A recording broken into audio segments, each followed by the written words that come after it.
is a press release from PR Newswire. Press release from a company, right? That's like just telling the world. This is from 2012. It's on the PR Newswire. San Diego, September 21, 2012. The headline, Can cannabidiol, CBD, fight metastatic cancer? According to the latest research, the answer is yes. This is a press release from a company called Medical Marijuana, Inc., and they're traded over the counter. MJNA is the symbol. And they say scientists at California Pacific Medical Center have been researching marijuana's compounds for the past 20 years, have found that cannabidiol, or CBD, has the ability to turn off the DNA that causes breast and other types of cancers to metastasize. It's the second most abundant cannabinoid in marijuana, but it does not cause the psychotropic high of THC. And then Pierre Desprez, one of the scientists, who, by the way, his current funding is coming from the National Institute of Health, the Susan G. Komen for the Cure, the U.S. Department of Defense, and the California Breast Cancer Research Program.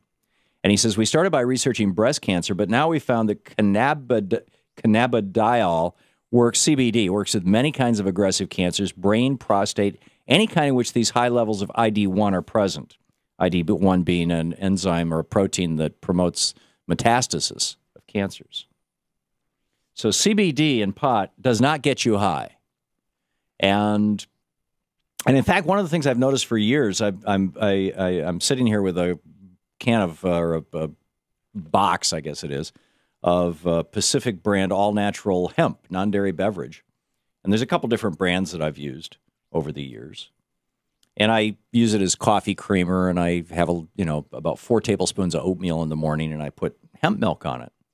And what I've noticed is that when I take the hemp milk, I don't want to say I feel better, like smiling, because actually coffee does that to me. Coffee makes me chatty and, speed, right? But I have had pain in my back since I was 20 years old and broke my back skydiving. And that pain goes away. So I'm wondering, is there CBD in hemp milk? Because CBD is not the stuff that gets you high. And as I'm drinking my hemp milk here. So am I doing the show high? Or at least with CBD? I don't know, but I find it fascinating. And the hemp actually has high in the fiber hemp. This is an article from the Schaefer Library of Drug Policy, druglibrary.net. It says cannabidiol, CBD, cannabidiol, a precursor chemical in the biosynthetic pathway of cannabis sativa, tends to exist in an inverse relationship with THC. In hemp fiber, where THC levels are very low, CBD levels are high. So, they breed pot with high THC to get people high. They breed pot with high CBD to relieve pain and stop cancer. And I'm looking forward to going back to Vancouver, Washington next week for Christmas.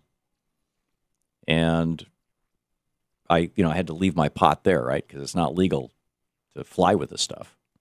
But we got this really high CBD pot, Louise and we smoked it before we went to bed because we don't like being high during the day. And just slept like babies.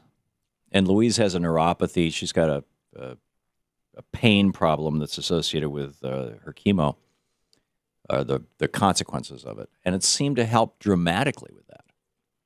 So I'm convinced this stuff is healthy. Now, the omnibus bill that just passed Congress says that the federal government cannot use money to interfere with states' medical marijuana programs. I think we're on the verge of a huge renaissance about this. There are over 60 known compounds in cannabis, in cannabis that are cannabinoids, that are in this family of things. This is a completely separate research study published over at livescience.com. Pot smokers show less inflammation. And they're talking about C-reactive protein. This is a protein you can measure in the blood that as it goes up, your risk of heart attack goes up because it's a marker of inflammation. And inflammation causes hardening of the arteries or thickening of the arteries, and that causes heart disease. And they had these people into three groups: people who never smoked pot, people who occasionally smoked pot, people who had smoked pot at least once in the past 30 days. The researchers found that the people who had smoked in the last month had the lowest CRP levels, had lower CRP levels than those who had never smoked the drug. Pot prevents heart disease?